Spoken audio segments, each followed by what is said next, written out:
Nah, sebelumnya sedikit disclaimer ya. Saya tuh kebetulan waktu ngambil OSCP ini udah 2000 dari 2018 gitu. Jadi kan sekarang di 2020 ini ada update ya di course PWK ini atau Pentesting with Kali Linux-nya. Gitu. Jadi sharing yang mau saya ceritain ya pas waktu saya di 2018 itu gitu. Jadi beberapa update yang sekarang mungkin beberapa sih saya tahu dikit gitu apa yang diupdate atau apa aja yang diperbarui gitu. Cuman karena namanya update itu kan pasti yang lama juga tetap pasti dipelajarin gitu kan, tetap jadi sebuah materi di course itu gitu. Jadi cuman yang beberapa update itu mungkin saya nggak tahu gitu karena belum sempet ngelihat juga atau beli modul yang baru juga gitu. Karena kalau misalkan kita udah sebelum di update itu kita udah ambil, kita bisa cuman bayar untuk upgrade modulnya sama material yang terbarunya aja gitu. Nah, jadi mungkin kalau teman-teman mau ngambil sekarang ini versinya udah yang terbaru gitu atau udah ada update dari si offensive security-nya.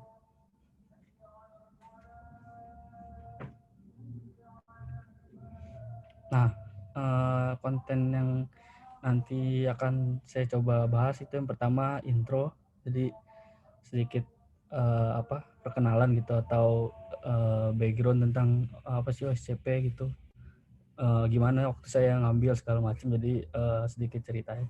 Lalu yang kedua kita akan coba bahas tentang si OCP-nya, dari mulai apa sih yang bisa kita pelajarin di situ dan lain sebagainya. Lalu prerequisite-nya apa aja yang bisa dibutuhin gitu sebelum kita ngambil si course ini gitu. Lalu yang ketiga, ketika kita ngambil atau lagi dalam course si OSCP ini, nantinya kita ngapain aja gitu. Kayak mulai dari materialnya, terus nge-lab, terus sampai examnya itu apa aja sih yang di ini. Cuman examnya sih nggak boleh dibahas ya, atau labnya juga nggak boleh dibahas secara full disclose gitu. Jadi cuman kayak gambaran umumnya lah. Lalu manfaat gitu, apa sih manfaat dari kita ngambil certification atau ngambil OCP itu sendiri gitu.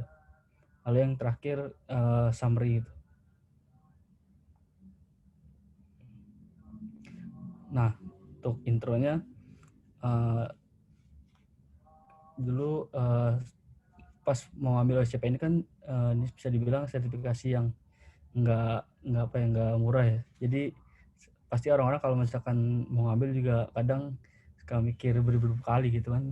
Nah, cuman kebetulan alhamdulillah kenapa bisa ada kesempatan ngambil course ini waktu gara-gara ya emang uh, kebutuhan di kantor waktu itu setiap employee-nya atau karyawannya harus ngambil sertifikasi ini gitu. Jadi ya mau nggak mau kan kita harus berani gitu atau harus minimal punya kemauan lah untuk bisa ngedapetin itu kan gitu.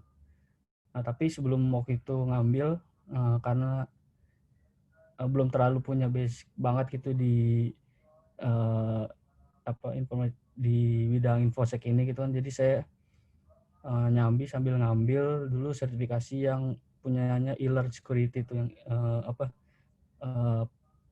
penetration, nama course-nya itu penetration testing for student PTS.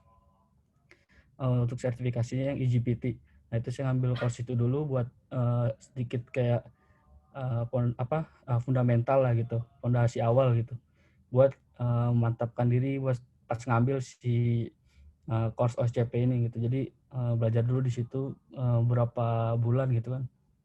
Baru habis itu ikut take course yang OSCP ini dari kantor. Nah, setelah itu kebetulan sih examnya juga kelupaan tuh waktu yang EGPT nggak diambil kan. Cuman pas mau exam OSCP jadi exam si EGPT-nya dulu gitu. Hitung-hitung buat pemanasan kan gitu. Kalau misalkan emang di EGPT yang udah kewalahan kan harus di reschedule ulang nih si exam OSCP ini gitu. Jadi biar ada persiapan. Ternyata kan alhamdulillah tuh yang IGPT langsung keluar resultnya, terus dilihat nggak terlalu jelek lah, nggak terlalu buruk, jadi bisa pede pas ngambil si OSCP gitu. Nah itu untuk sedikit intro background saya pas ngambil OSCP-nya. Nah, nanti juga kita bahas apa sih yang dibutuhin gitu, yang prerequisite buat si ngambil exam ini, ngambil OSCP ini.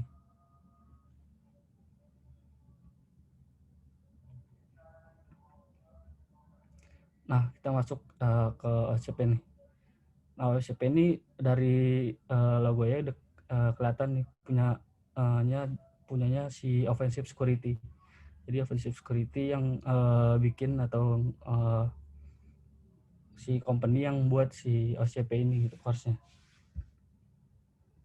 Nah, OSCP ini sebenarnya panjangannya itu ya Offensive Security Certification Professional gitu. Jadi disingkat OSCP. Nah, ini sebuah security certification dari Offensive Security, offensivesecurity.com, yang kita dapetin gitu kalau misalkan kita lulus bisa lulus dari exam course-nya itu namanya penetration testing with Kali Linux gitu, jadi PWK. Nah, jadi ada kalau kita mau exam IGPT ICP, kita harus mau nggak mau ikut course-nya si PWK ini gitu. Jadi dia satu bundling.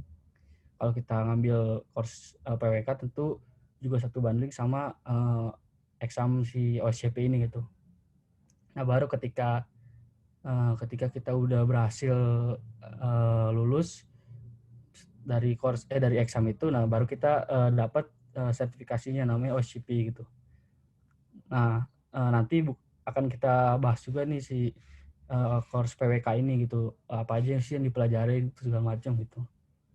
Jadi pada dasarnya si OSCP ini adalah sertifikasi dari OffSec yang apabila kita lulus dari course si PWK ini gitu. Nah, ini untuk update terbarunya yang di 2020 yang saya ambil dari websitenya OffSec langsung. Nah, beberapa tambahannya itu lebih ke arah Active Directory, PowerShell, sama BOF sama bash scripting gitu. Dan juga beberapa target lab mesinnya. Di sini di detailin ada Active Directory juga, Active Directory domain control, dan Windows 10 client gitu. Nah, kalau pas di 2018 itu yang saya ambil itu belum ada di material course-nya itu belum ada gitu. Cuman di lab-nya beberapa ada yang memang dia environment-nya Active Directory. Nah, terus modulnya yang update. Nah, di situ kan ada tuh keterangannya, ada Win32 buffer overflow, client side attacks, sama the Metasploit framework. Itu jadi lumayan udah update banget sih dari tahun yang sebelum-sebelumnya gitu, dari 2020 ke bawah. Nah, setelah itu, karena ada update gitu, pasti kan ada yang diupdate juga gitu, termasuk dari si harganya gitu. Nah, harga kalau kita mau take course PWK ini tergantung dari lamanya kita mau belajar di labnya itu gitu, atau akses labnya lah gitu. Nah, paling sebentar itu ada yang 30 hari, ada yang 60 hari, sama yang paling lama itu 90 hari. Nah, tapi kalau misalkan kita mau misalkan kita udah habis nih, kita ngambil yang 30 hari. Nah, itu juga bisa kita tambah gitu, kita extend waktu nge-labnya itu, ada lagi ada paket terpisahnya lagi gitu, kita bisa buat nge-extend akses labnya. Lalu semua bundling yang ini termasuk sama si tadi OSCP exam. Nah, cuma satu kali kesempatan gitu. Nah, maksudnya apa? Jadi ketika memang kita ada ada kegagalan atau satu dan lain hal lah. Nah itu udah angus hitungannya gitu. Jadi mau nggak mau kita harus retake. Dan itu ada lagi tuh biaya terpisahnya. Nah untuk yang paling sebentar yang 30 days itu sekarang $99 ya, atau hampir 1.000.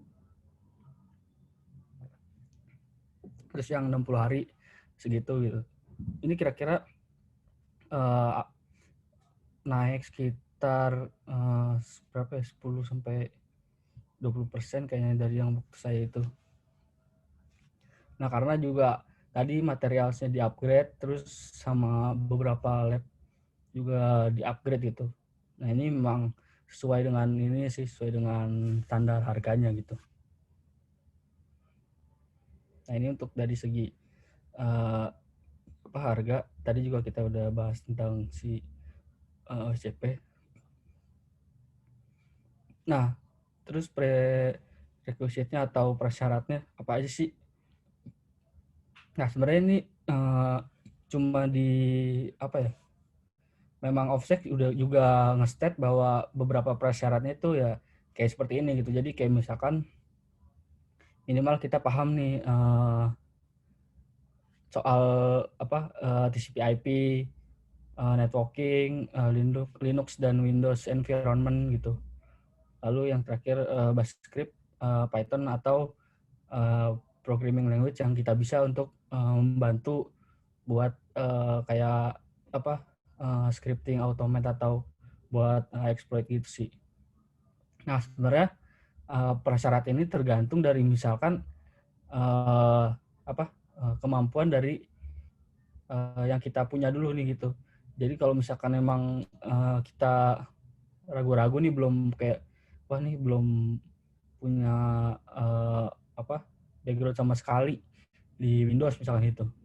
Ya kalau belum sama sekali ya kan kita tiap hari gitu misalkan ngegunainnya OS Windows gitu. Cuma tinggal di penggunaannya itu lebih di bukan yang sekedar basic-basic aja gitu, kayak misalkan kita udah mulai coba script dipakai CMD atau ngoperasin Windows pakai CMD gitu.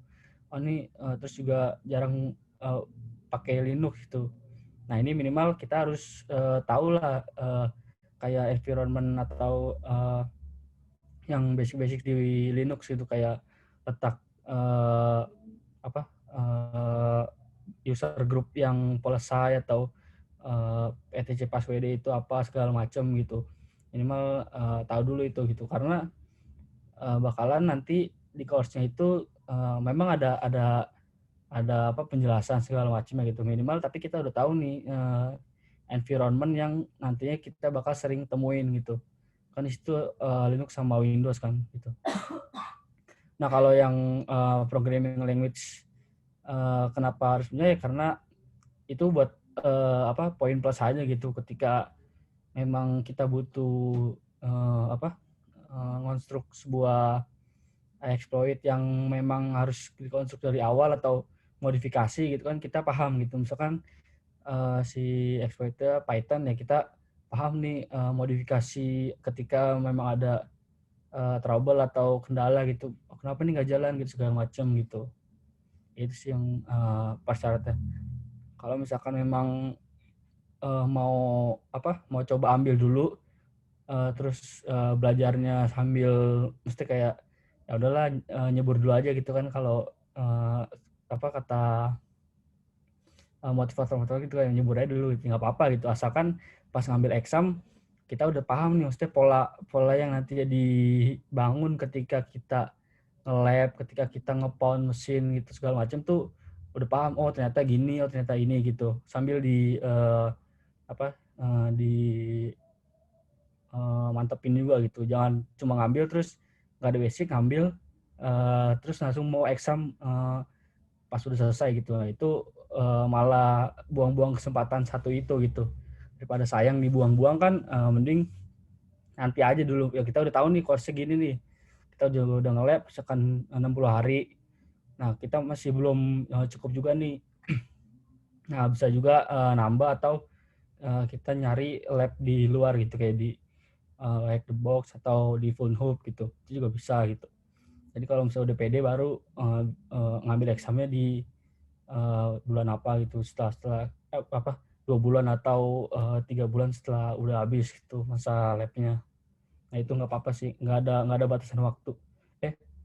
Maksudnya nggak ada batasan waktu yang diharuskan. Kalau misalkan labnya udah selesai, kita harus ngambil pada hari itu juga enggak. Cuman ada batas waktu yang paling lama itu 6 bulan setelah 6 bulan setelah pertama kali dikasih akses lab sih gitu. Jadi kalau akses labnya 3 bulan, berarti ada 3 bulan lagi masa buat examnya paling maksimal gitu.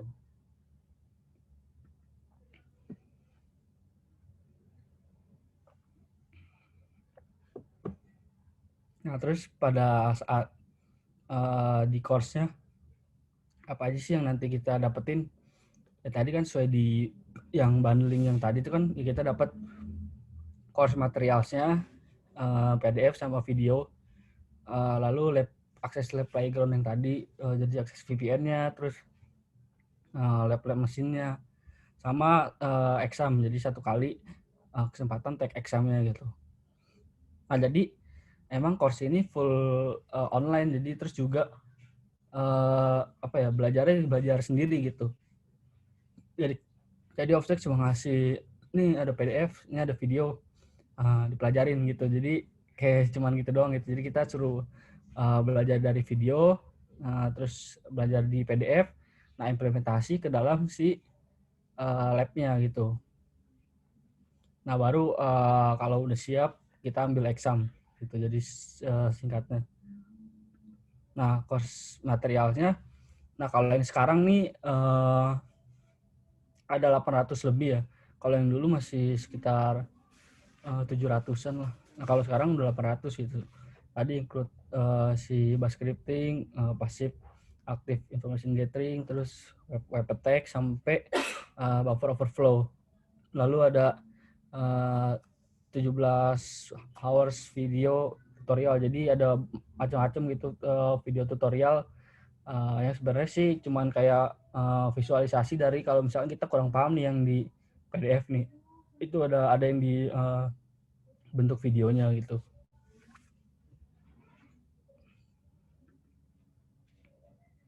Nah untuk lab playgroundnya, jadi secara atau gambar umumnya, jadi kita dikasih akses sebuah lab yang ada beberapa segmentasi networknya gitu. Jadi kayak seolah-olah real case di satu company gitulah gitu ceritanya.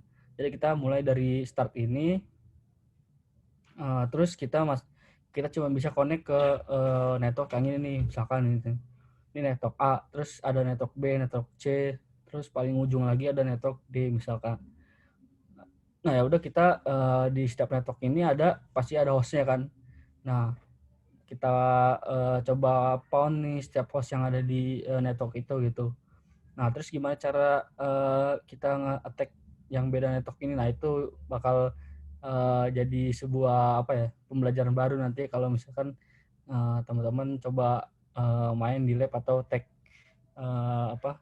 si course PWK ini gitu. Jadi memang dibangun sebuah konsep di course ini tuh kayak sebuah si attacker ini bisa ngebangun lateral movement-nya gitu. Jadi dari mesin 1 ke mesin 2 ke mesin 3 gitu, dari host 1 ke host 2 sampai tadi dari network A gimana manfaatin sebuah host untuk jumping ke network B, network D gitu.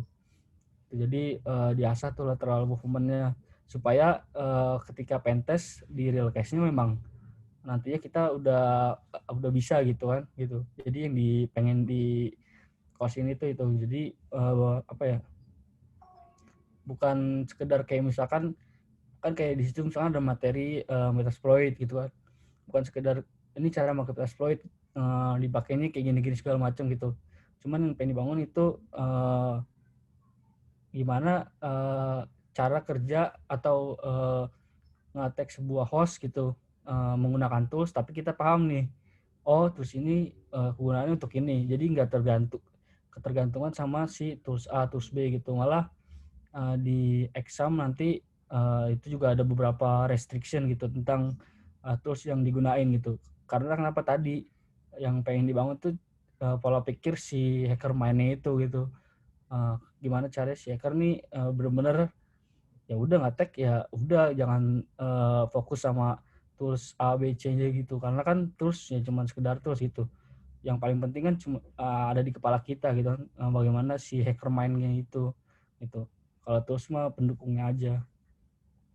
Dan juga misalkan tadi kan sempat dibahas juga gitu, kalau misalkan memang lab aksesnya kita udah habis, nah sebenarnya di beberapa platform kayak HTB, Funhub gitu kan juga konsepnya rada-rada mirip kan, cuman kalau itu kan networknya cuma satu gitu. Tapi kalau di HTB sih beberapa udah ada yang kayak mirip-mirip kayak gini gitu konsepnya. Apalagi Funhub juga sekarang kan udah di bawah Offsec juga gitu, jadi bisa jadi beberapa host yang mirip skenario-nya atau attack surface-nya gitu kan. Jadi kita bisa nyoba di luar lab yang Offsec itu gitu.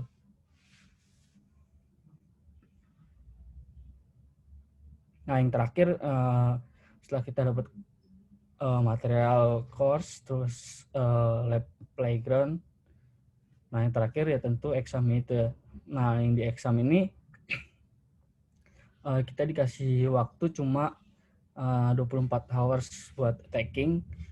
Sebenarnya sih 23 jam 45 menit ya, kurang 15 menit lah, tapi kurang lebih 24 jam. Nah, terus sama setelah itu 24 hours buat reporting. Jadi satu hari buat attack, besoknya langsung harus segera ngumpulin reportnya gitu. Lalu sekarang juga udah proctorate, jadi siapapun yang exam nanti ada pengawasnya gitu, pengawas virtualnya. Jadi dia yang ngawasin layar monitor kita ya, monitor yang aktif gitu kan. Terus juga kamera mesti nyala, suara gitu. Lalu di situ nanti ada 5 mesin target yang di-attack. Nah, masing-masing mesin itu kan punya poin. Nah, di situ kan ada achieve minimum poinnya juga kan.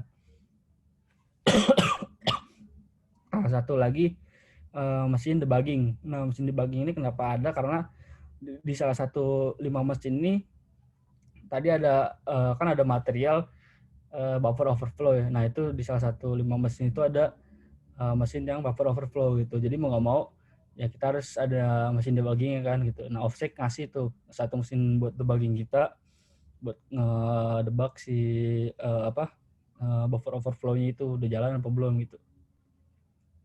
Nah, lalu achieve minimum poinnya itu 70 kalau mau lulus gitu atau mau passing. Kalau di bawah itu ya ya nggak hitungannya nggak langsung dinyatakan nggak lulus gitu. Nah, cuman sebenarnya poin ini bisa didapetin juga selain di exam yaitu dengan tadi ngumpulin report kalau nggak salah ya, nggak tahu deh sekarang masih nggak gitu, ngumpulin report mesin yang di lab gitu 10 mesin tapi yang beda-beda. Maksudnya beda-beda ini adalah text surface-nya beda, terus jenis environment-nya jelas udah beda gitu kan. Pokoknya nggak boleh mirip gitu kan, beberapa mesin soalnya ada yang mirip. Nah, itu harus 10 mesin yang text surface-nya beda-beda sama ngejawab yang ada di modul PDF, ngejawab soal-soal yang ada di modul PDF itu. Jadi dikumpulin satu tuh report jawaban soal yang di PDF sama report 10 mesin yang ada di lab. Nah, itu bisa nambah poin sekitar 5 poin apa salah. Dengan effortnya kayak gitu ya. Tapi lumayan lah 5 poin juga. Kalau kita mentok di examnya 65 poin kan bisa jadi lulus kan gitu. Kalau memang ada waktu pas lagi ngambil course-nya ya usahain kerjain itu gitu. Selain dapat poin juga ya kita juga jadi tahu ternyata soal-soal yang di PDF juga kayak implementasi yang lagi kita pelajarin gitu. Oh, jadi ternyata implementasinya gini gitu sambil didokumentasiin gitu. Jadi kayak ya ngerjain PR aja gitu, dikasih penjelasan, coba nih jawab PR-nya, terus kita bikin reportnya gitu, kayak ya selain dapat poin nih dapat pemahaman yang bisa diimplementasiin dari si materi itulah gitu. Next. Nah, selanjutnya di restriction examnya sesuai dari yang website of success sih. Jadi nggak boleh spoofing, masuk spoofing IP, ARP, DNS gitu dan lain-lain. Nah, terus nggak boleh pakai commercial tools. Jadi kayak Metasploit Pro, Book Pro, terus segala macam tools yang komersial yang pro lah gitu. Baik yang murni kita bayar ataupun yang kita crack, itu apalagi nggak boleh lah ya kan. Itu terus pakai automatic exploitation tools gitu, kayak kita pakai modul DB Autopound, browser Autopound gitu, SQL Map, SQL Ninja. Nah itu nggak boleh gitu. Jadi tadi kayak yang udah dibahas gitu. Memang di course ini tuh mungkin yang dipengenin tuh si siswanya ini atau yang ngambil course ini paham gitu. Memang semua yang dilakuin di sini tuh murni kalau misalnya kita bisa tanpa tools juga kita mampu gitulah. Yang pengen dibangun tuh itu jadi hacker mindnya gitu, karena memang nggak maksudnya nggak sesulit yang harus pakai tools yang yang keren-keren banget, enggak gitu, karena memang yang pengen dibangun tuh ya hacker money itu gitu, bukan penggunaan toolnya. Nah lalu pakai tools VA juga nggak boleh ya, kayak Acunetics, Nessus, Nexpose, OpenFast yang buat vulnerability scanner gitu. Nah lalu yang other tools yang memang ada limitasinya. Nah selanjutnya Metasploit restriction juga ada gitu, kayak yang tadi udah dibahas.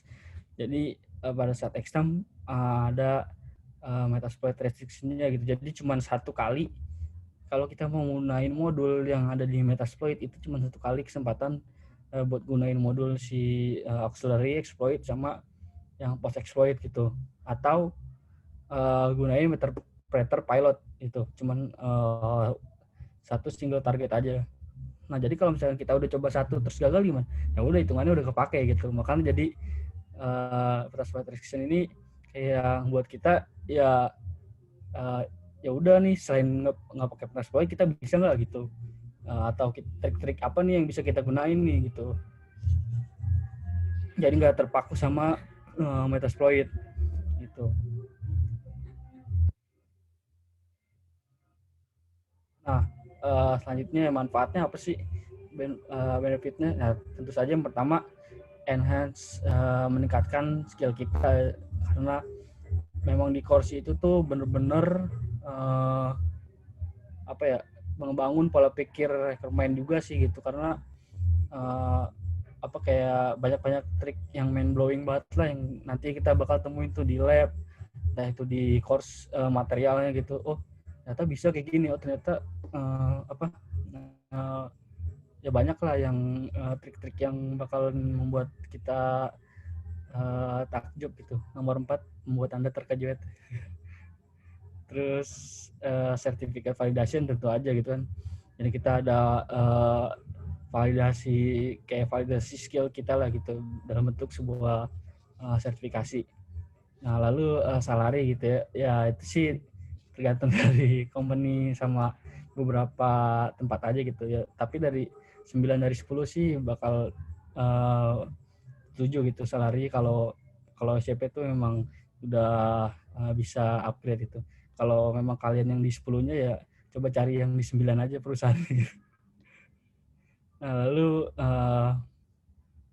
menjadi pro Exor ya, karena nama sertifikasinya ini udah profesional ya. Juga sekarang kan examnya benar-benar benar-benar kayak bener lah gitu, kayak ya yang lagi ngerjain tuh kita gitu, bukan orang lain itu kan. Kalau sekarang Opsik nerapin di exam OSCP itu kan ada proctor kayak gitu. Nah, selanjutnya juga bisa jadi sebuah faktor dari komparisi talent gitu. Dimana kalau misalkan kita lihat kan di grafiknya gitu, kalau misalkan ada orang yang punya academic degree ya dilihatnya mungkin udah starting pointnya kan segitulah yang sesuai di gambar. Nah kalau misalnya kita punya experience sama sertifikasi, kita jadi bisa lebih dari si beberapa talent yang sebelumnya gitu. Atau malah kita bisa jadi gitu dilihat sama company banding sama orang yang punya academic degree. Kalau misalkan kita take certification sama punya experience gitu, misalkan setahun atau berapa tahun gitu kan gitu. Jadi memang kadang ini nggak cuma SCP sih, beberapa certification lain juga bisa jadi sebuah faktor komparasi talent gitu. Jadi ketika memang kita nggak punya privilege buat kuliah atau nggak punya akses yang lebih gitu, nah bisa jadi sertifikasi ini jalan untuk menjadi apa ya, jadi pembanding yang sama gitu sama talent-talent yang memang punya kesempatan ngambil academic degree gitu. Itu sih. Paling terakhir summary-nya ya course ini tentu meningkatkan si hacker mind kita gitu yang tadi udah saya bahas. Terus juga bikin apa ya, mempertajam skill lateral movement, teknik gitu, karena di real case kalau misalnya kita ingin pentest atau apa gitu kan, si lateral movement ini juga sangat ngebantu gitu, kayak nge-chaining sebuah vulnerability menjadi apa beberapa vulnerability gabungin gitu kan buat mencapai sebuah critical vuln gitu. Jadi itu juga bisa dibantu sama course OJP ini gitu. Jadi ngebantu pola pikir itu gitu. Bagaimana kita yang tadinya nemu beberapa security issue yang impactnya kecil gitu kan, cuma kita ini kayaknya bisa di-combine sama beberapa vulnerability issue yang kemarin ditemuin juga nih gitu. Jadi gabungin sampai bisa mungkin dapat RCE gitu, command injection di sebuah host gitu kan gitu. Dan yang terakhir jangan lupa ini course ini juga membutuhkan ketekunan gitu, dedikasi sama passion yang kuat lah gitu. Jadi kan karena kita udah kayak istilahnya invest nih buat diri kita sendiri gitu, invest buat ilmu kita sendiri gitu ya, mau nggak mau ini harus ditekunin sama didedikasin dengan sepenuh hati gitu, karena sayang banget kan udah bayar berapa tadi itu kalau buat tag-nya kan gitu. Walaupun ya beberapa company kan itu bisa bayarin lah, walaupun itu dibayarin ya kita tetap aja kan ada kayak tanggung jawab besar gitu kan ketika company ini udah ngasih kepercayaan itu kan gitu. Nah itu sih paling. Nah udah mungkin itu aja yang saya bisa sharing gitu. Nah sekarang mungkin kalau misalkan teman-teman ada pertanyaan atau yang mau di sharing juga gitu, teman-teman yang udah ambil itu silakan, monggo gitu. Oke, baik. Sesi tanya jawabnya kita buka. Untuk sesi tanya jawab ini akan dibantu oleh Mas Aprian. Mas, silakan. Halo, untuk sesi tanya jawab. halo. Ini nih ada pertanyaan dari Ahmad. Mas Arifin, bedanya CEH praktikal sama OSCP apa ya?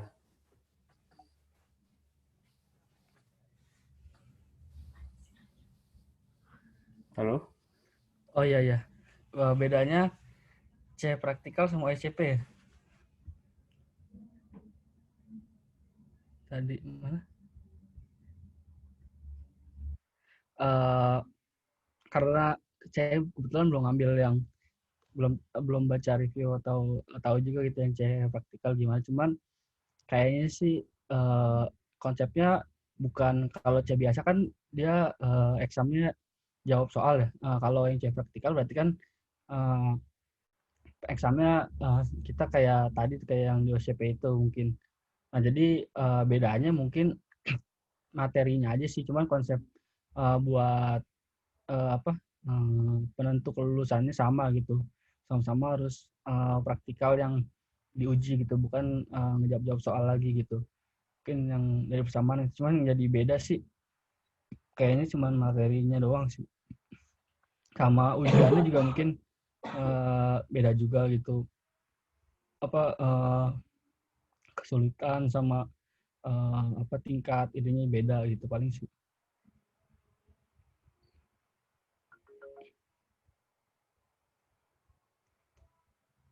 Kalau misalkan dibilang Oke. lebih baik mana ya nggak tahu sih, dua-duanya baik sih, yang penting ya tadi kan sertifikasi bisa nilai plus juga buat diri kita sendiri gitu.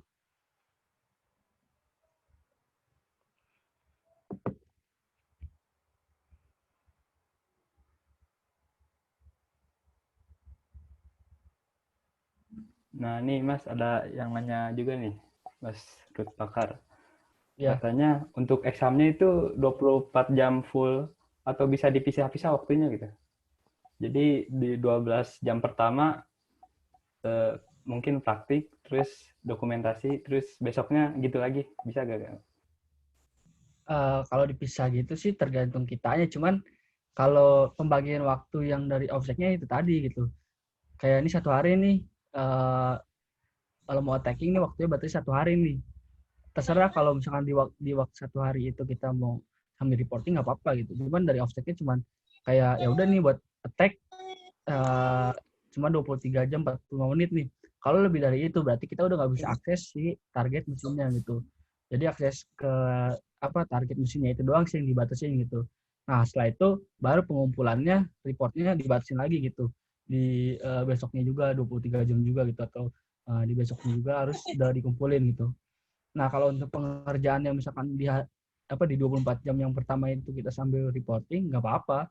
Cuman itu tadi akses ke target mesinnya atau fokus buat nge-taggingnya itu dikasih sama offsetnya cuman 23 jam 40 menit itu gitu. Selanjutnya ya udah habis tuh si target mesinnya udah nggak bisa kita akses. Artinya kita udah nggak bisa nge-tag gitu.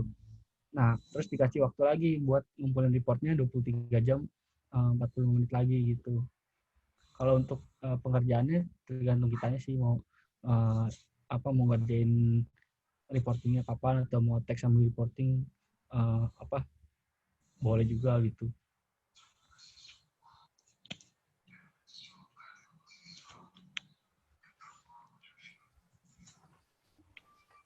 Oke, baik. Nah, selanjutnya nih ada yang nanya, lebih susah mana sih, hard mana, OSCP atau hack the box gitu? Kalau tadi ya saya disclaimer ya. Kalau dulu sih saya ngeliatnya lebih susah hack the box karena hack the box itu mesin-mesinnya dibuat kayak isu-isu yang up to date gitu, kayak trending lah, isu yang lagi trending gitu, kayak misalkan apa ya itu kayak ada CPI di apa di CMS apa gitu. Nah langsung tuh di mesin hack the box diimplementasiin, jadi kita bisa coba real case kayak oh ini CPI yang CMS ini nih, coba di attack segala macam sampai gain akses ke situ gitu. Nah kalau yang di OSCP kayak nggak tahu ya, makanya yang di update yang terbaru nih ada nggak mesin-mesin yang up to date gitu, yang apa vulnerability yang terkini gitu. Cuman yang dulu saya rasain tuh lebih susah hack the box gitu.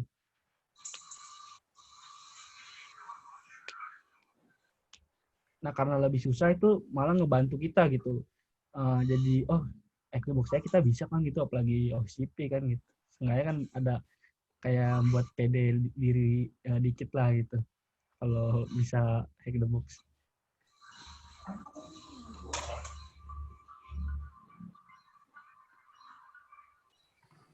Oke, terima kasih Mas. Nah, selanjutnya ada dari Mas Tromnet nih. Mas Arifin, kemarin menyelesaikan lab yang totalnya berapa lab, Mas? Lalu untuk yang beda network, apakah POWNet semua? Dulu nggak banyak sih, cuman berapa ya? Yang itu gitu. 28 apa 30 gitu. Kan total, kalau yang sekarang total ada katanya ada 70 kan. 70 mesin di labnya tuh.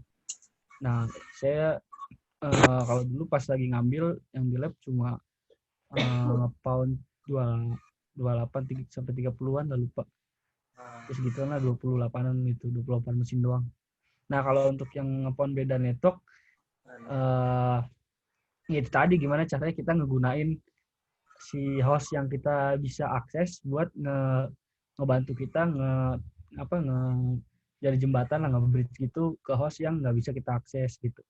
Nah itu juga seru sih di situ. Jadi kayak gimana nih ngakalinnya gitu, kayak loncat-loncatnya gitu, tunnelingnya itu sih paling. Oke, makasih Mas. Dari Fauji nih, Mas Arifin, untuk awalan pemula kita bisa mulai dari mana? Pemula yang ingin serius karir di dunia cyber security, apa yang perlu diasah? Nah, paling kalau untuk pemula yang startnya dari mana sesuai sama si prasyarat si OCP yang dibilang OFSEC aja gitu. Jadi kayak minimal kita punya checklistnya lah dari masing-masing prasyarat itu. Kayak misalkan dari TCP/IP nih, TCP/IP kan konsep kayak OSI layer lah, misalkan 7 OSI layer gitu. Nah kita dari situ udah paham belum gitu, kayak ini layer network, layer application, layer ini prosesnya apa, dia ngapain aja gitu. Terus konsep tadi networking dasar kayak IP, netmask dan lain sebagainya gitu. Nah kayak udah saya nyusun checklist itu, nah coba mulai main di box yang full hoop gitu, atau hack the box yang isi-isi yang levelnya masih low gitu. Nah kalau misalkan udah coba yang medium. Nah kalau misalkan dirasa udah kayak ada kan kita yang bisa tahu lah, bisa ngukur diri itu kan kita sendiri gitu. Nah kalau dirasa udah ini kita udah mumpuni nih untuk checklist yang itu, ya udah coba teks aja gitu. Karena kalau memang udah bisa itu, ya nanti tergantung kita pas examnya itu. Kalau misalkan memang kitanya ngedown segala macam, ya buyar juga semuanya kan gitu. Makanya itu tetap kayak fokus gitu, jangan terlalu underestimate atau jangan terlalu pede juga gitu. Ya standar-standar aja kayak ngerjain lab biasa gitu. Jangan terlalu ini serius banget juga gitu, kayak malah kitanya kehilangan fokus gitu. Malah kayak mikirnya ini susah banget gitu. Gitu. Paling sih tadi kita bikin checklist dulu dari prasyarat yang dikasih si offsetnya gitu. Kalau misalkan kita udah ini udah nih, kita udah oke di sini, oke sini gitu. Terus coba main box di ngepound box di Pornhub, di HTB.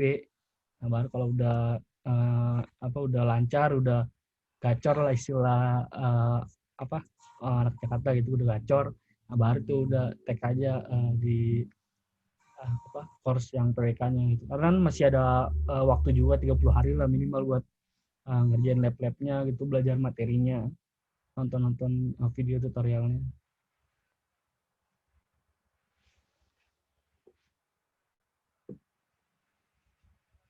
Itu sih paling.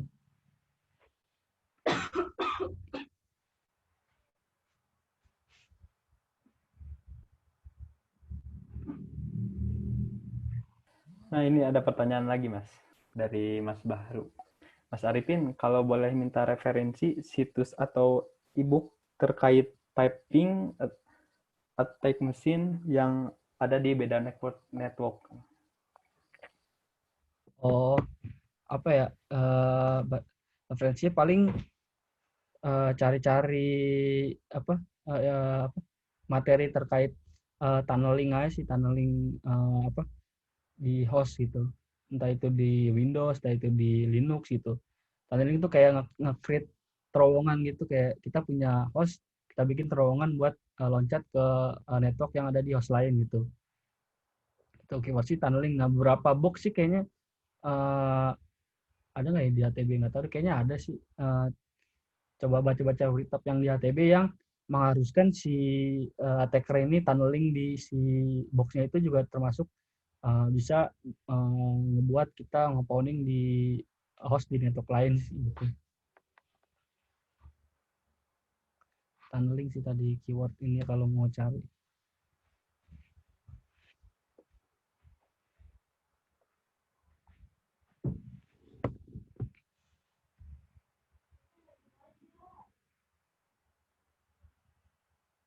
Ini ada yang nanya lagi, Mas.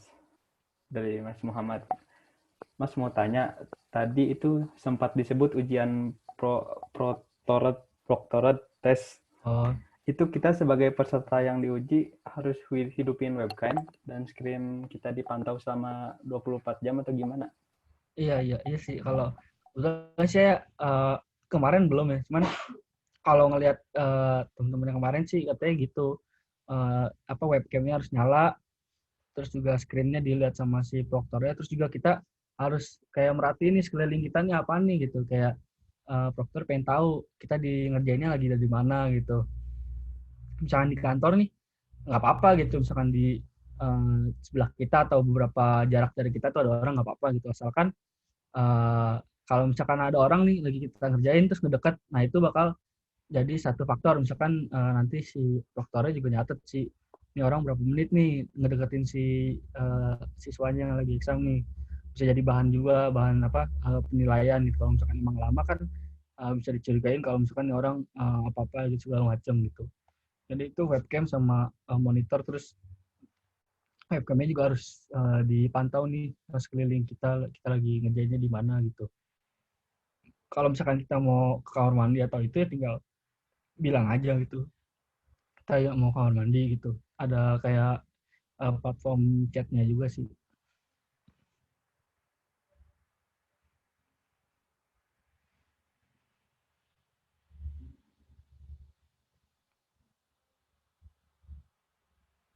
Ada batasan waktu untuk break gak, Mas?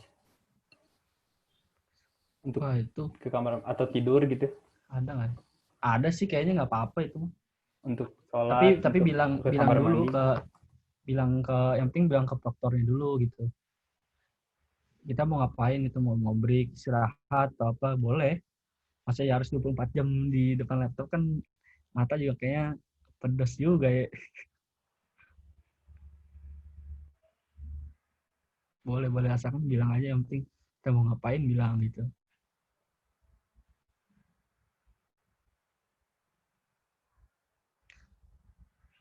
Nah ini nih, menarik dari Dam. Pas ngambil SCP, nemuin kesulitan baru gak waktu ngerjain exam? Sultan baru pasti ada sih, kayak kan eh, apa ya, yang di lab itu kayak beberapa memang beberapa case attack skenario-nya mirip-mirip lah, kayak attack surface yang yang ditaruh di host si pas exam. Cuman ada beberapa box yang di exam yang memang nggak kita temuin nih di lab gitu. Cuman ya bagaimana kita, yang penting sih kuncinya kalau di OSCP ini atau di PWK ini kayak kita bagaimana nge-enumerasi si hostnya ini gitu, dapetin info yang banyak dulu. Jangan nggak usah mikir ini attack-nya dari sini, attack dari sini gitu. Nah kita kumpulin dulu aja nih info-info yang nantinya mungkin berguna gitu pas kita udah masuk tahap exploitation gitu. Jadi fokus utamanya kita ending dulu gitu. Jangan langsung fokus akhirnya dari sini langsung ngetek gitu, nggak apa-apa juga sih, cuman kayak tadi ini apa inti pokok dasarnya itu kita enum dulu nih si hostnya nih, dapet informasi yang banyak gitu. Karena bisa jadi kalau misalkan kita langsung tag butuh kayak semacam tambahan informasi nih, oh ini jangan masukin dari sini, tapi gue nggak punya informasi ini nih gitu. Kita baik lagi enum lagi gitu. Jadi kayak yang penting enum dulu aja gitu, walaupun kita udah tahu nih vulnerability ini atau attack surface-nya dimulai dari sini nih si host ini gitu. Ya udah kita catat dulu aja gitu sebagai bahan enum tadi gitu. Jadi baru kalau misalnya kita udah dapat banyak nih, baru kita coba nih exploit dari sini gitu. Nggak bisa, oke dari sini gitu. Nggak bisa juga, oke digabung gitu atau segala macem. Itu sih paling.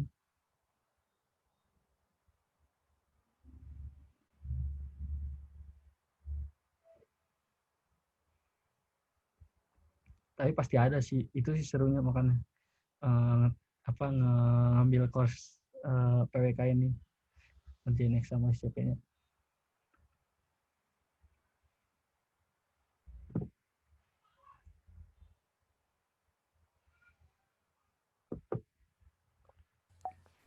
Gimana Ada nih? pertanyaan lagi? Ada pertanyaan lagi? Ada nih dari Mas Izam Rizky.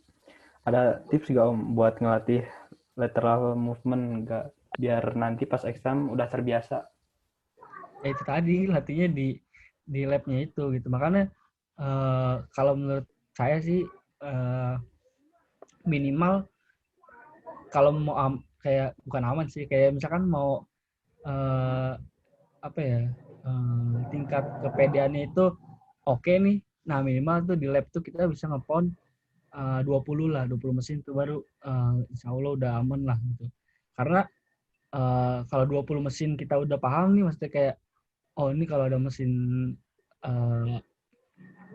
vulnerability ini oh ternyata harus kayak gini dulu. Kayak kita udah paham tuh di 20 mesin yang berbeda, kita udah paham kayak attack surface, terus langkah-langkah exploit segala macamnya nih, lateral movement yang buat kita ngepound si mesin itu kita udah paham nih, si offset nih kayak gini nih gitu.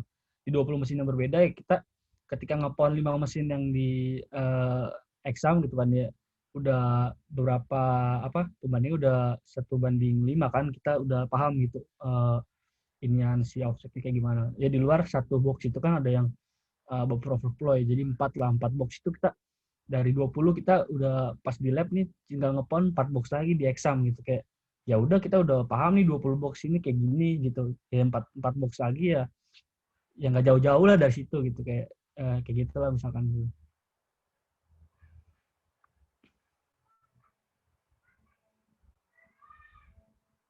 Oh masih banyak yang nanya. Aduh kaca. Nih, Ah, ada saya suka nemu kendala ketika ngenum untuk privilege eskalasi. Ada masukan nggak Mas untuk referensi untuk privilege eskalasi Windows dan Linux? oh iya ada tuh sebenarnya, nanti saya mungkin share di Slack ya ini. Ada beberapa checklist atau kumpulan privilege escalation yang mungkin bisa dilakuin itu di Linux kalau nggak salah waktu. Kalau Windows sih banyaknya case-nya sih misconfig di security policy-nya gitu. Jadi nanti juga ada sih beberapa ini saya share di Slack info ininya. Tuh. Jadi memang kayak dari situ kan kita udah setelah baca-baca referensi itu kayak bukan kayak oh ternyata privilege escalation Linux tuh ini aja ya. Enggak kayak gitu, cuman kayak dari referensi itu tuh yang harusnya kita bisa lihat kayak gambaran, oh ini kalau misalkan ada user yang dikasih akses A, oh ternyata bisa kayak gini gitu. Kayak kita ngambil point of view-nya kayak yang kayak gitu, jangan bukan ketika ada checklist atau uh, kumpulan privilege escalation ini di Linux kayak kita telan-telan oh ini kalau ada ini kita coba ini gitu. Bukan, jadi harusnya kita ambil tuh oh kalau misalkan ada ini ternyata ada kemungkinan A B C D gitu. Oh bisa gunain tips yang ini gitu ya, tips yang ini, trik yang ini gitu.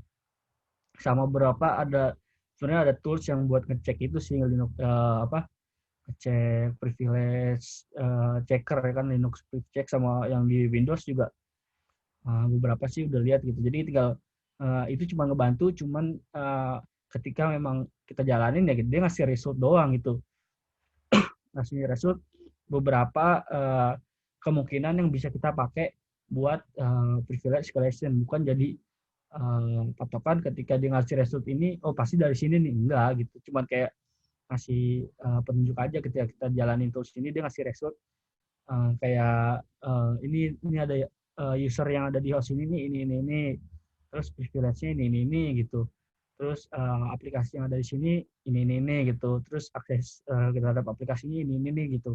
Yang udah dari situ kan kita bisa konstruk lagi tuh, oh dari sini ternyata coba kayak bisa privilege escalation dari user ini atau dari aplikasi ini gitu.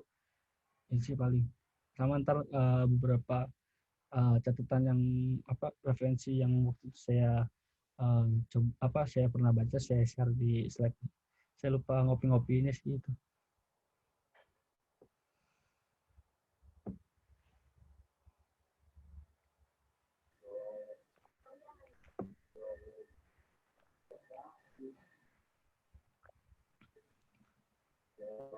Ada pertanyaan lagi? Ini Ahmad Sarifin mesin exam Windows Linux. Mat, Ya itu ya? dua-duanya ada sih. Pasti ada Windows sama Linux pasti ada. Jadi makanya ngepound di labnya itu jangan yang cuma Linux doang atau Windows doang, itu dua-duanya aja dimaksimalin semuanya gitu, karena ya di exam random gitu, bisa Linux semua, bisa Windows semua, bisa dua-duanya gitu. Bisa-bisa kita yang pusing juga kan ngerjainnya gitu.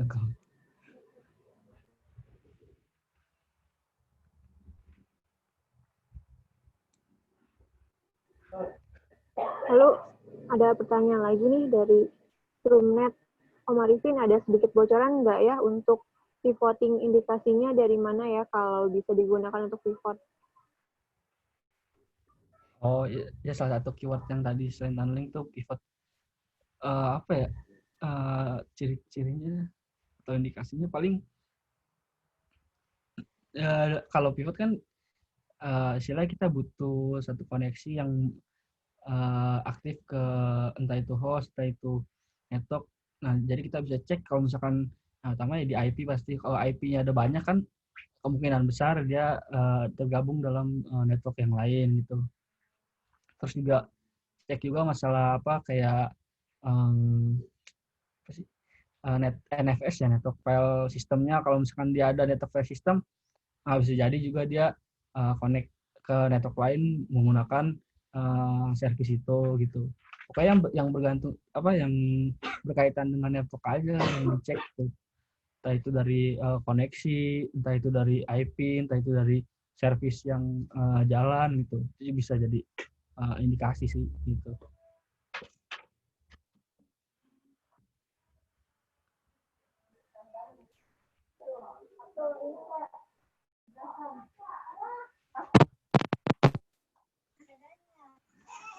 Nah, ada lagi pertanyaan atau sharing gitu.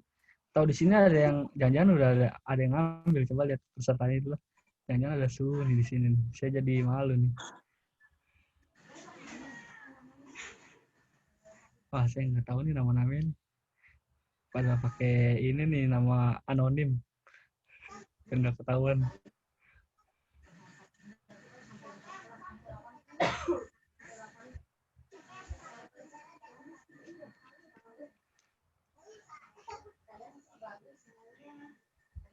Oh, ada lagi nih yang chat. Belum ambil om. Saya baru sekalian. Ya semangat buat teman-teman yang mau coba ngambil gitu. Ada pertanyaan lain?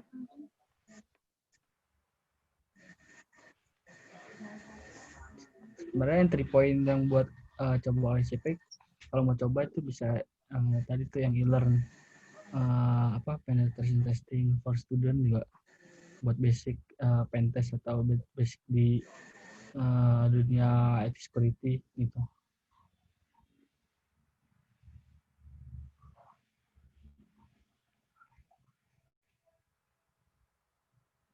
Kalau untuk yang buffer overflow, kalau misalkan kayak itu keharusan apa enggak ya, karena di materinya ada, terus di exam juga ada satu box yang buffer overflow, jadi ya mau nggak mau kita harus kalau mau sedikit membantu pas exam ya kita mau nggak mau harus bisa gitu. Cuman buffer overflow-nya juga yang masih belum terlalu yang advance banget sih, masih yang Stack Overflow biasa gitu. Itu juga diajarin plug di PDF-nya kok, sama video ini video enggak ya? Pokoknya di PDF-nya sih diajarin gitu, tinggal kita coba aja ke lab yang disediain gitu. Di mesin yang Windows yang disediain nama offset-nya.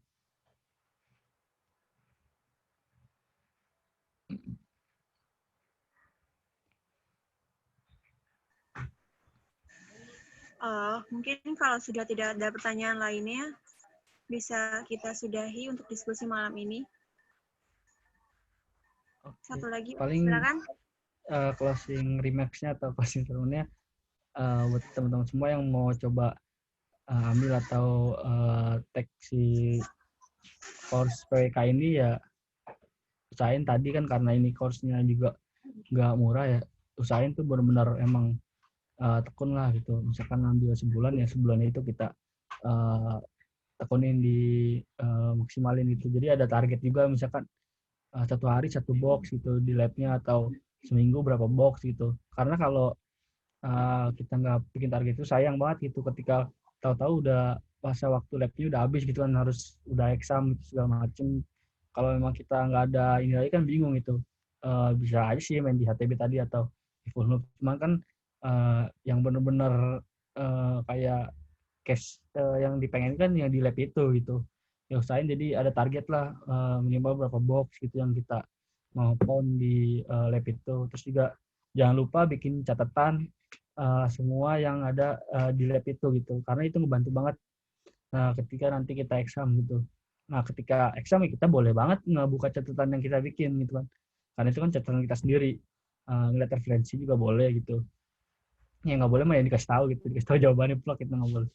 Ya, tadi bikin catatan. Jadi semua kayak mulai dari enum, mulai exploit, jalan masuk, sampai physical escalation gitu. Sampai flag-nya juga boleh dicantumin gitu kalau buat kita bikin report lab-nya kan. Terus juga dibaca juga sampai selesai PDF-nya. Kalau video sih, kalau kita butuh penjelasan yang visual aja gitu kayak tutorial kayak gimana sih nih yang bab ini gitu segala macam baru nonton gitu. Itu aja sih paling kalau dari saya.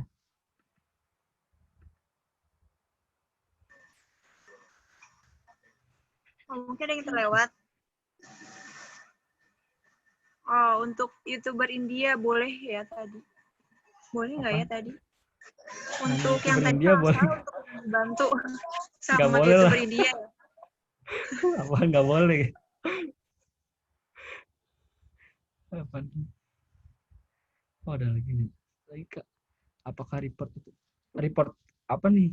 Kalau report lab, ya tadi kalau kita mau nambah poin, itu suatu hal yang penting gitu. Kalau tadi report lab sama report soal jawaban yang soal-soal di PDF. Nah, kalau report yang exam ya itu penting banget karena itu penilaiannya kan di situ gitu. Kalau kita nggak ngumpulin report itu otomatis besoknya tuh langsung ada pengumuman tuh, langsung bisa offset langsung ngasih pengumuman kamu nggak lulus gitu. Nah, karena itu report itu penting, report yang exam ya. Karena kalau nggak ngumpulin report ya dianggapnya nggak lulus gitu. Nah, teman saya ada yang selesai 5 mesin dan report juga sudah dikerjain namun masih belum lulus. Nah, itu juga kadang ada faktor X yang memang membuat kita kayak kelupaan nih. Tadi kan kita udah baca tuh beberapa restriction yang di ini nama OFSEC. Nah, kita kayak ngelanggar tuh restriction itu. Nah, itu bisa jadi salah satu kayak indikasi lah gitu. Itu makanya hati-hati banget, bukan kayak bikin kita jadi jadi ada limitasi yang ketat banget itu kan pas di exam, enggak. Cuman tadi kalau emang kita pas di lab udah santai udah bisa nggak pakai Metasploit juga bisa, pakai Metasploit juga bisa gitu. Ya udah kita santai aja gitu kayak terus kita juga nggak yang pro atau segala macam gitu, ya udah santai aja gitu. Nah, tadi kita harus juga baca exam restriction-nya itu kan tadi di PDF di slide-nya saya taruh kan, kalau mau baca exam restriction-nya ada di situ gitu. Sih paling. Tapi kalau ditawarin atasan gimana? Sebenarnya sih nggak apa-apa, ambil aja gitu. Karena itu kesempatan nggak datang 2 kali kan. Cuma gimana tanggung jawabnya kita aja nanti benar-benar serius nggak ngejalanin si course itu gitu. Sih. Udah, kalau nggak ada dari saya sih segitu cukup. Terima kasih banyak. Wassalamualaikum warahmatullahi wabarakatuh. Ya, terima kasih Mas Arifin atas materinya dan juga jawaban dari pertanyaan-pertanyaan teman-teman semua. Terima kasih juga untuk seluruh teman-teman yang sudah bergabung hari ini. Nanti akan ada diskusi-diskusi berikutnya mengenai basic hacking ataupun materi yang lainnya. Teman-teman bisa langsung ikutin kami di Slack, bisa. Lalu ada Instagram kami, pondasi.in. Nah, informasinya lebih lanjut ada di sana. Gitu. Mungkin untuk diskusi basic hacking keempat ini saya cukupkan untuk hari ini. Kurang lebihnya mohon maaf. Wassalamualaikum warahmatullahi wabarakatuh. Waalaikumsalam warahmatullahi wabarakatuh. Makasih Mas. Terima kasih semuanya, sama-sama.